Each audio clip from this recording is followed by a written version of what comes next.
Hello everyone, আশা করি তোমরা সবাই ভালো আছো। আমিও ভালো আছি। নতুন আরেকটি ভিডিওতে তোমাদের সবাইকে স্বাগত। পুরো ভিডিওটি দেখবা, পাশেই থাকবা। তো আজকে মাছ দিয়ে কুমড়ো, মিষ্টি কুমড়ো দিয়ে সরিষা দিয়ে রান্না করব। তো আমি এখানে নিয়ে নিয়েছি কুমড়োর জন্য, রান্না করার জন্য সিলভার কাপ মাছ, বড় সাইজের সিলভার কাপ ছিল, তাই কেটে বেছে ধুয়ে নিয়ে নিলাম। ভালো করে ধুয়ে হলুদ লবণ দিয়ে ম্যারিনেট করে ভেজে নিলাম মাছগুলি। অন্যদিকে কড়াই বসিয়ে দিলাম, সরিষা তেল দিয়ে দিলাম। সরিষাগুলি ভেজে নিয়ে চামচের মাধ্যমে ভালো করে পিষে নিলাম। কয়েক টুকরো তেজপাতাও দিয়ে দিলাম, দিয়ে ভালো করে একদম পিষে নিতে হবে যাতে সরিষার গোটা গোটা না রয়ে যায়।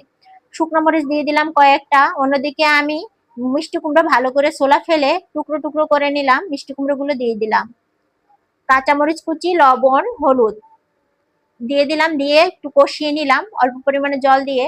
এরপর ধনিয়ার গুঁড়ো 1 চামচ, জিরার গুঁড়ো 1 চামচ দিয়ে নিলাম, দিয়ে একটু কষিয়ে নিয়ে ভালোভাবে কষিয়ে নিতে হবে। কষিয়ে নিয়ে পরিমাণ মতো জল দিয়ে ঢেকে দিতে হবে যাতে তাড়াতাড়ি করে কুমড়ো সিদ্ধ হয়।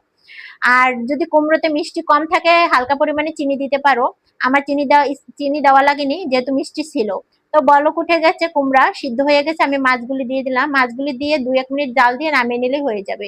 তো তোমাদের যদি আমার ভিডিওগুলি ভালো লাগে অবশ্যই কিন্তু পাশেই থাকবা, আর লাইক কমেন্ট শেয়ার করবা। সবাই সুস্থ থাকো, ভালো থাকো, সবসময় প্রার্থনা করি।